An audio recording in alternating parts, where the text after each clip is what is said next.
dalawa, hindi mas kalasa, no?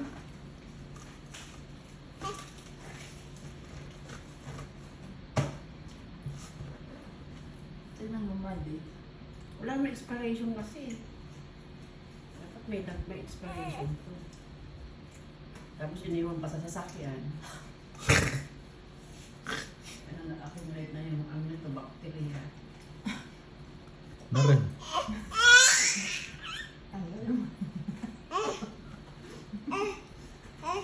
Dami sinasabi. Baka maamot ang sinigang.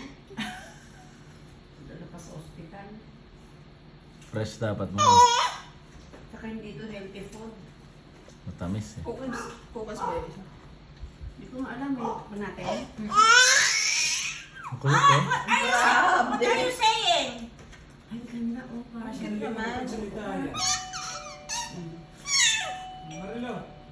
Ito nga